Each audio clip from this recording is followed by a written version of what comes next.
उनके साथ वक्त गुजारा, उसके बाद फिर जिम चले गए, उसके बाद और देखिए काम ना, पे चले गए, शादी को उसके भी बाद इतने रात को साल हो जाते हैं, ड्रामों में भी देखते हैं डिफरेंट प्रॉब्लम्स आने शुरू होते हैं। वो आपको कहाँ लगता है कि जो किस तरह के प्रॉब्लम्स आते हैं और उनको कैसे फिर हैंडल करें? Common ये mistakes. तो बहुत रिलेटिव सी बात है।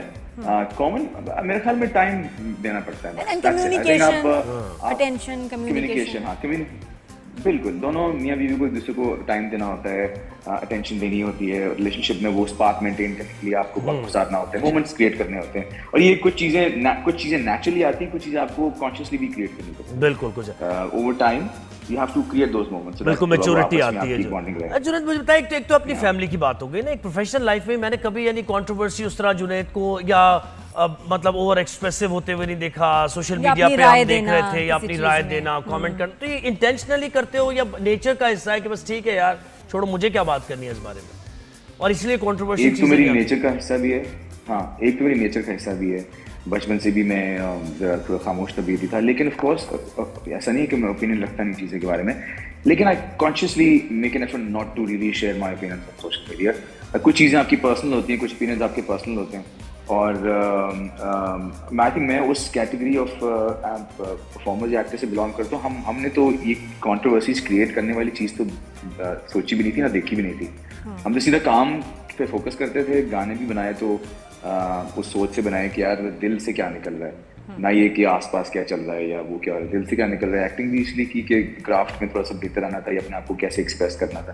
तो मैं वो कॉन्शियसली सोचता ही नहीं हूँ कि यार मुझे कहीं ना कहीं किसी तरह कॉन्ट्रोवर्शियल होना है या फिर कहीं ना कहीं कंट्रोवर्सी में नजर आना है, which is actually आज के लिए इम्पोर्टेंट। ये आजकल ये टूल है भी सोशल मीडिया पर रेलेवेंट रहने के लिए कि आपको हल्की कंट्रोवर्सी क्रिएट करनी पड़ती है, nothing wrong with it. I think हम आपको जो एनवायरनमेंट के फ्लो के हिसाब से चलना चाहिए, लेकिन मेरी अपनी एक नेचर है कि मैं कहता हूँ यार मैं अपने आप अपनी नहीं, और बड़े जंपर्स होते हैं जो बीच में आ जाते हैं कि हम भी जरा आ जाए ना, हमें भी साढ़े पल भी देखो। जुनैद, कोई ऐसी फीमेल फैन कोई याद है, किसी का लेटर आया हो, किसी का मैसेज आया हो, या कोई जहां आप जा रहे हैं पहुंच गई हो, ऑब्सेस्ड, ऐसी कोई वियर्ड सी कोई बात याद है फीमेल फैन? नहीं यार, मेरे फैंस बड़े शरीफ से फैंस। अरे रहने दो प्लीज, क्रेजी ऐसे नहीं हो सकता। क्रेजी फैंस, कॉल की फैंस बताओ जरा। नहीं कोई ऐसी क्रेजी फैन स्टोरी नहीं। अब फैंस आते हैं और वो बड़ा आपसे प्यार करते हैं, प्यार से मिलते हैं, ऑटोग्राफ्स लेते हैं। कभी किसी ने कह दिया यहाँ ऑटोग्राफ दे दें, किसी ने कहा यहाँ ऑटोग्राफ दे दें बाजू में। तो ज़्यादा कोई ऐसी कोई क्रेजी फैन स्टोरीज नहीं होती मेरे साथ, एटलीस्ट मेरे साथ।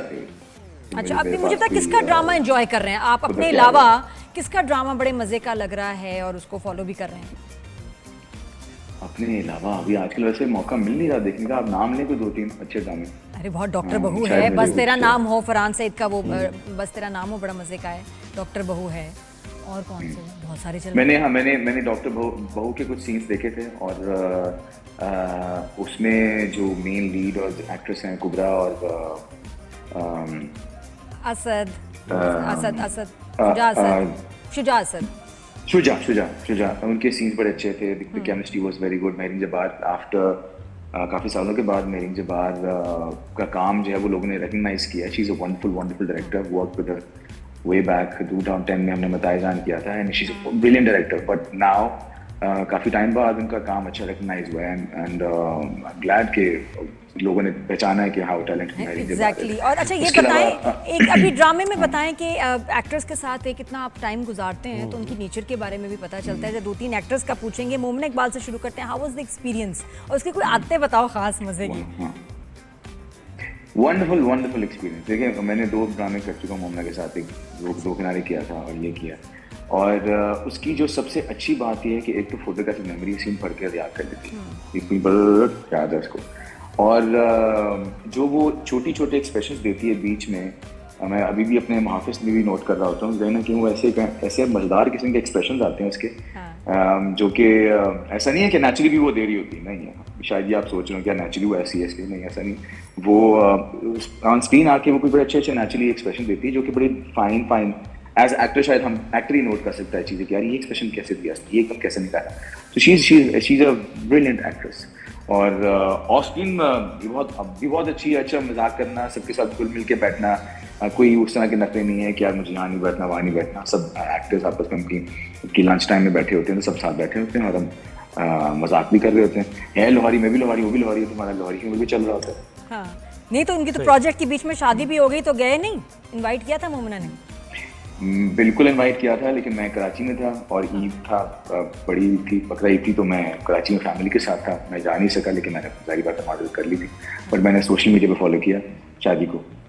और कितना मुश्किल होगा मैनेज करना कि शादी के दिनों में आपकी शूट भी चल रही है, अब उधर टाइम दें। ये तो हाँ, ये तो होता है, लेकिन ऑफ कोर्स मैनेज तो करना पड़ता है ना, बहुत सारी चीजें मैनेज करना पड़ता है। हाँ, लेकिन मैनेज बिल्कुल हमने किया और सबने किया। ये एक बड़ी इसकी एक पर्सनल चीज़ थी, शादी होना सब कुछ, उसको टाइम भी देना था ऑफ कोर्स, इसको तो हम डिनाई नहीं कर सकते। ये बहुत इंपॉर्टेंट है। तो हमने सबने, हमारी टीम है, डायरेक्टर रामेश रिजी तो ब्रिलियंट आदमी है और वंडरफुल डायरेक्टर, तो हम सब ने बैठ के सब चीज़ें आपस में, सबके जो भी इश्यूज थे, मुझे भी कुछ स्पेल के लिए बाहर जाना था, अमेरिका जाना था, तो मेरा भी इन्होंने अकोमोडेट किया। अच्छा, बाहर जाने से हाँ मुझे याद आया, आप ये कह रहे हैं, मुझे याद आ गई ये चीज़ कि जितने भी लीडिंग एक्टर्स हैं उनका बाहर जाना, उनकी अदर असाइनमेंट्स, उसकी वजह से प्रोजेक्ट डिले होते हैं। ठीक है, अब वो जब डिले होते हैं तो हमारे साथ इरम अख्तर भी आई थी, रेवर ड्रामे में आप भी थे, तो वो बड़ा शिकवा कर रही थी इस बात का। वो ये कह रही थी कि ये हमें जो है सपोर्टिंग कास्ट को इतना साइडलाइन किया जाता है, तो ग्रांटेड लिया जाता है, डेट्स डिले हो जाती है। ये वाकई एग्जिस्ट, इस पे बात करते हो या कहते हो कि नहीं ठीक है यार, I have nothing to do, मेरा ताल्लुक नहीं, बिल्कुल इस चीज़ को हम समझते हैं। मेरी पर्सनली कोशिश होती है डोंट नो अबाउट अदर्स, लेकिन मैं पहले से इन्फॉर्म कर देता हूँ वे बिफोर कि यानी कि महीना 2 महीना पहले इन्फॉर्म कर देता हूँ कि ये मुझे इस पॉइंट पे यहाँ पे जाना है। तो फिर जो प्रोडक्शंस होती हैं वो यूजुअली अकोमोडेट ये करती हैं कि फिर बाकियों का काम उस पर रख लेती हैं। मुश्किल ये है कि प्रोडक्शन जो है वो ऑफ डेज आएंगे, अक्सर वो काम पे लगे रहते हैं। तो इस प्रोजेक्ट में ऐसा बहुत कम हुआ होगा कि बहुत ही लंबा गैप का स्पेल आया हो, या शायद आया भी हो, लेकिन ये कि कोशिश ये होती है कि मैं पहले से इन्फॉर्म करूँ ताकि प्रोडक्शन जो वो सब चीज़ें मैनेज कर लें, यूजुअली मैनेज कर लेती हैं। हाँ, अच्छा वो बताओ, ये कि गोली लग जाए हाथ में तो ड्राइविंग कैसे हो जाती है? हाँ, हाथ पे गोली हो, बाजू पे कैसे हो? खास गोली अगर छू के गुजरे तो हो जाती है। अच्छा, छू के भी गुजरे तो ड्राइविंग हो जाती है? गोलियां, बहुत सी गोलियां ऐसी हैं जो सिर्फ छू के गुजरती हैं आपके दिल को। चेक करके गई थी गोली, लगी तो थी ना? हाँ भाई, देखें जब आप इतना स्ट्रॉन्ग आदमी है, इतने बड़े प्रोटेक्टर हैं, तो गोली से क्या फर्क पड़ता है? आप पुलिस में भी रह चुके हैं, आपने कमांडो ट्रेनिंग ली हुई है, गोली अगर छू गुजर जाए तो क्या फर्क पड़ता है? कितनी गोलियां जुनैद के दिल को छू के गुजरी होंगी, आपको क्या पता। और ये कि जुनैद, अब ब्रेस योरसेल्फ, तैयार हो जाओ, सीट बेल्ट बांध लो, क्योंकि अब जो है ना रोमांटिक जोन में जाने वाला है ड्रामा। नहीं, ड्रामा रोमांटिक जोन में जाने वाला है। ये सीन्स कैसे होंगे? अब वो पार्ट आने लगा है जो तुम्हें खास पसंद नहीं और मुश्किल है, कैसे करोगे भाई? पारस और जवार के मोहब्बत। बिल्कुल नहीं है। हाँ, नहीं बिल्कुल नहीं, हम एक्टर हैं और एक्टर को एक्टिंग इसलिए तो एक्टर है क्योंकि उसको एक्टिंग करनी आती है। तो वो हमने ऑन स्क्रीन वो मोमेंट्स क्रिएट किए हैं और आप देखेंगे। नहीं, अच्छा, अगर वैसे मैं ऐसे पता नहीं, अभी मुझे बताओ, जब रोमांटिक सीन करते हो, मुझे पता नहीं कि रोमांस आ भी जाएगा, जब रोमांटिक सीन करते हो भाभी जहन में आती है? सही बताना यार। आमना के जहन में तो आता है। मैंने बेगम तो सोच रही होती हैं। बेगम सोचती है, बेगम मुझसे मजाक भी उड़ाती है बाद में कि अच्छा ये प्लान। मैंने कहा भाई मैं एक्टर हूँ, ये तो होता है ऐसा। मैंने कहा शुक्र करो मैं बॉलीवुड में नहीं हूँ, हॉलीवुड में नहीं हूँ, तब मसला होना चाहिए। यहाँ क्या, यहाँ तो चलो, वहाँ क्या होता है, यहाँ क्या नहीं होता। यहाँ तो थोड़ा